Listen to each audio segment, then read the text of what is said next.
I'm a 29-year-old male who's been married to my wife, Susan, 28, for 3 years. All that time, I thought our relationship was perfect. Sure, we had some rough patches, but over time, our relationship smoothed out, and I thought we were golden. Our friends even made comments about how they were jealous of our relationship. I believed it too. I thought I'd hit the jackpot and found my soulmate. We met at a party that a mutual friend, Ethan, was hosting. I knew him from work, and she knew him from college. He didn't try to set us up or anything like that. We both happened to run into each other at the party, got to talking, and things got off from there. She seemed to be everything I wanted in a partner. We shared some interests. I didn't hesitate to ask her on a date. She agreed, and we went on another date. 2 years later, we were married. We don't have any kids, though. We were starting to discuss it. She's a kindergarten teacher and has always loved kids, but the timing had just never been right for us. She didn't make much money from her job, but I made enough to cover all our needs. I'm a senior developer with a software company, so I earn a lot, but I job hop pretty often, not quite enough stability for raising a child. You need to know that Susan's relationship with her sister, Rachel, isn't the best. They don't get along very well. I'm not sure what it is, call it sibling rivalry, envy, or conflicting personalities, but they end up fighting more often than not. The funny thing is that they have these moments of peace when they get along for a while. Sometimes it would last a few days, sometimes it would be a month or two, but they would inevitably find something to get mad at each other about. I tried to keep myself as uninvolved in those spats as I could. I couldn't see any wisdom in getting in the middle of their sibling drama. I just trusted them to resolve the issue like they always did. I never expected that I would end up dragged into their fight in a way that would ruin my life as I knew it. It started when the two of them were having another disagreement over God knows what. This time, it was worse than usual, and Rachel seemed to be the offended party. And I mean really offended. My wife wouldn't give me any details about what had happened, which was odd because she usually talked my ear off about this stuff. They gave me the impression that Susan really was guilty of whatever her sister was mad about. As usual, I didn't concern myself with the incident. I figured they'd get over it like they always did. But then Rachel called me out of nowhere one day. That was odd because the two of us don't really talk all that much. She didn't even give me the chance to get out a hello before she said something along the lines of, "Remember the pregnancy scare you guys had when you were dating?" She made it a hell of a way to open up a conversation. I thought I'd misheard her at first. I asked her to repeat herself, and she said the exact same thing again. I was quiet for a moment while I tried to process what she had just said. My first thought was that it was a bad joke before I landed on it being an underhanded lie to get revenge on her sister. I made my voice as firm as I could and said, "That's not funny, Rachel." She didn't change her tone even a little and insisted that she was telling the truth. She was right that there had been a pregnancy scare, and I wasn't too surprised that her sister knew about it. But I couldn't believe that she had made it up. What reason could she possibly have for that? I asked her that, and she told me that Susan had been worried that we were done, and she tried to baby trap me into the relationship. She said Susan had told her that she wasn't ready to lose the lifestyle I provided for her. At that point, the story was starting to make a little more sense. The pregnancy scare had brought the two of us closer together while we tried to deal with it, but I still had trouble believing it. It didn't seem like something I could see her doing. I pointed out that there had been a positive test, but Rachel didn't miss a beat before saying she faked it. She said there were fake pregnancy tests she could get online that always showed a positive. I'd never heard of that before, but a Google search later on showed it was true. They're only like $5 too. It's just another thing for guys to watch out for, I guess. I'd never considered the possibility of her making it up at the time. Our relationship had had a rough patch. I hadn't seriously considered breaking up with her, but it was a real possibility. Then we had the pregnancy scare complete with a positive test, and we started focusing on working through our differences. Later, we found out that she wasn't really pregnant, and we chalked it up to a defective test. I've always thought of the pregnancy scare as an incident that had strengthened our relationship, but now I was starting to see that it was more malicious than I'd expected. Rachel took my silence for disbelief and said that she would send me proof. Then she ended the call. I stared at my phone, waiting for a text from her, dreading every second. I wanted to know if I'd really been tricked, but I was scared of what I would find out if she really lied to me. I didn't see how her relationship could recover. What else could she have lied about? It took about 3 minutes for Rachel to send over the damning evidence. There were messages between her and my sister going back years to when they were dating. They laid out details of her plan, how she was scared that we were going to break up, and she had a plan to fix everything. She faked a pregnancy test and gloated to her sister that her plan worked. I couldn't believe what I was reading. My first instinct was to go and ask her if this was true, but I knew she'd deny it. I figured I would need to do so with solid proof in hand. I was more angry than I'd ever been, but I forced myself to think rationally. If she lied about this, what else could she have hidden? As it turned out, it was a lot. For about a week after that, I did my best to play the part of the oblivious husband. It wasn't easy, and she could tell something was wrong. There was no more intimacy between us, and I wasn't as warm towards her as I usually was. She was bothered by it, but whenever she asked, I just said it was due to stress. In the meantime, I was taking every opportunity one could get to go through all of her messages. I mean everything. Social media, emails, text messages. Whenever her laptop was unattended or her phone was lying on the bed while she was in the shower, I'd take the chance to go through her messages. I was thorough too. If she was lying so early on in our relationship, then I had to search through years of messages. I found what I was looking for in her DMs and texts with two of her closest friends, Stephanie and Melissa. I didn't even have to go further back than a few months before I found what I was looking for. My wife was having an affair about a year ago. She told her friends that she was tired of our relationship, but she couldn't give up the financial security I gave her. She mentioned a guy, James, who made her feel alive and excited. He was the father of one of the kids she taught last year. She wanted to leave me for him, but he didn't make as much as I did. I felt sick, but I had to force myself to keep scrolling. I needed to know everything. A few months down the line, she was laughing to her friends about how she'd managed to trick me. She'd been screwing around with this guy for months without me figuring anything out. They joked about how I was oblivious and called me her safety net. I had to stop reading after a while.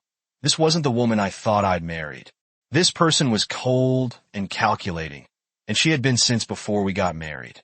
She was making a game out of my pain. I was surprised to realize that I was more angry than hurt. I wasn't going to just sit and take this.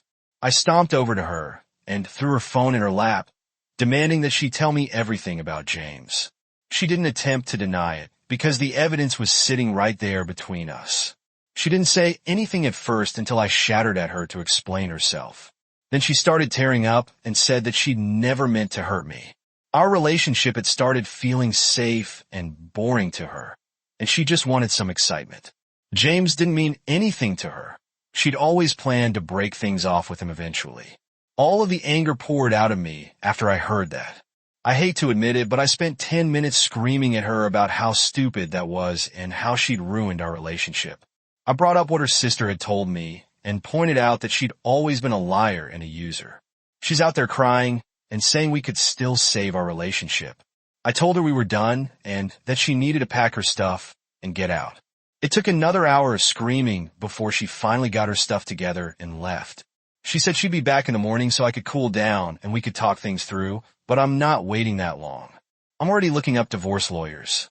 If she thinks she can fool me and still keep her safety net, then she has a cold reality check coming for her.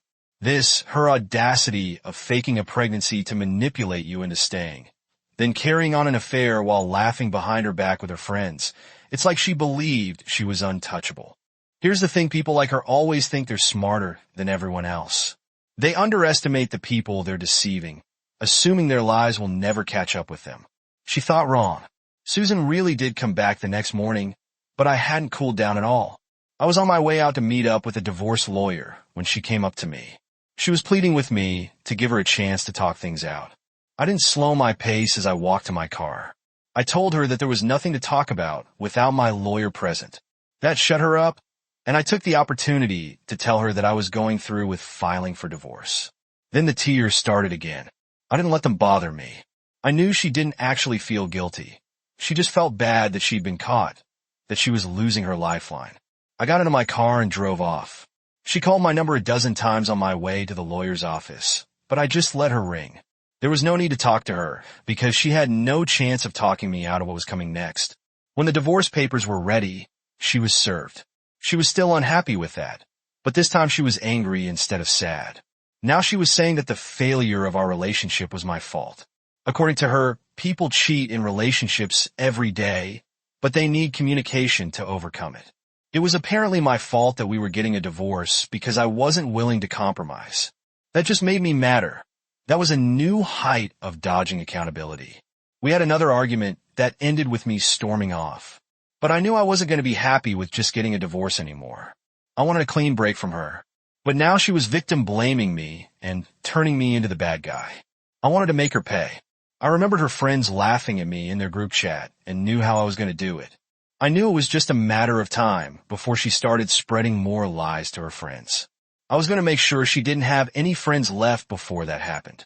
Over the years, she talked a lot of crap about her friends behind their backs. A lot of it had been verbal, but some of it had been texted. So, I texted each of her friends everything she had said about them, every dirty little detail, every snide remark she had ever made. I included screenshots of what she had said where I could. I also threw in the details of her infidelity for good measure. The replies started flooding in immediately: disbelief, anger, shock. None of them seemed ready to give her the benefit of the doubt. Why would they be? She'd said some nasty things about these people behind their backs. It didn't take up to half an hour before Susan confronted me about it. She was livid. Her friends were all enraged, and they were all on her, but about things she'd said to me about them. Some of them were swearing never to talk to her again. Some said they were glad that she was getting divorced. She accused me of being petty, vindictive, and cruel. I didn't care. This wasn't just about revenge for the sake of revenge. Well, part of it was, but I also wanted to expose her for what she was. If she was going to lie, cheat, and use people, then she didn't deserve all of the friends that she was pretending to cherish. I told her that she could save her outrage for someone who would believe her BS. I found out from some of her friends that she tried to salvage her image, just like I predicted. She painted me as a bitter husband trying to destroy her reputation, but none of them believed her. She could try to revise all she wanted, but they had all seen what she had said in writing. Moreover, they themselves had seen her talk nasty about other people. She wasn't able to win any of them over. The divorce was brutal. We both fought viciously to get as much as we could. In the end, things mostly went my way. I had proof of infidelity, which goes a long way in my state. We didn't have kids either, and she had her own job, so I managed to get off without alimony. Her job didn't pay too well, but in the eyes of the judge, it was good enough since she wouldn't end up poor without my income. She didn't have a support system after the divorce either. Her parents were the only people I knew who were still talking to her. From what Rachel told me, they were disappointed in Susan too, but they couldn't abandon her like everyone else. Rachel wanted nothing to do with Susan, especially after I'd shown her some of the things Susan had said about her behind her back. I realized just how bad it had gotten for her about 2 weeks after the divorce. That was about the time that I got a visit from my ex-wife. She'd been calling me frequently after the divorce was finalized, but I never picked up. I had nothing to talk to her about. After all, she had lied to me constantly and used me for my money while sleeping around behind my back. I was still bitter towards her, but I let her in to hear her out. It seemed like she had hit rock bottom. She had no friends, and her safety net had been yanked out from under her. She started by apologizing, but those might as well have been empty words to me. There was no reason to believe she felt apologetic for any reason other than karma hitting her square in the face. I was already regretting talking to her just because of how boring it was listening to her whine. Once she was done with the apology, she started pleading with me to take her back. She said she'd realized that she'd screwed up and she was ready to change. She claimed she didn't care about the money anymore. She just wanted to fix things between us. I asked her about James, and she went quiet for a while. She said things were over with him and that she was dedicated to winning me back so we could have a fresh start. I told her that she was free to have her fresh start with whoever she wanted, but I wasn't going to be involved. The tears started again, which irritated me. I'd seen the move before, and I was tired of it. She'd start crying to manipulate me and make me feel sorry for her when she was all out of moves. I wasn't going to entertain this any further. I guided her back to the door and told her to move on with her life, whether that was with James or whatever poor sucker she found next. She tried one last attempt on me. telling me that I was the only person she'd ever truly loved. I didn't answer that. I just closed and locked the door behind her. That was the last time I saw her. I'm dedicated to going no contact with her. I don't even talk with her family anymore. I don't feel any pity for her or any regret about what I did. I reclaimed my self-worth after she had taken advantage of me for so long. I secured my finances and protected what I owned. More importantly, I exposed her for what she truly was and stopped her from twisting the narrative to her own advantage. After all that, I made a point to focus on myself. I gave selflessly to her for so many years that I'd forgotten to work on myself. I've been sinking myself in my career and self-development. I've taken time to reconnect with my hobby of drone piloting. The experience sucked in a big way, but I'm just thankful that my eyes were open to the truth in time. I guess better late than never. Playing the victim is such a classic move for someone who refuses to take responsibility. They deflect, gaslight, and try to make you feel guilty for their mistakes. The "people cheat every day" line is particularly outrageous. You didn't lie or make anything up.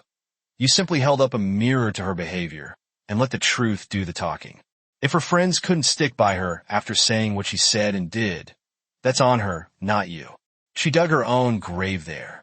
What would you do if you discovered your partner had manipulated you early in your relationship, as Susan did with the fake pregnancy?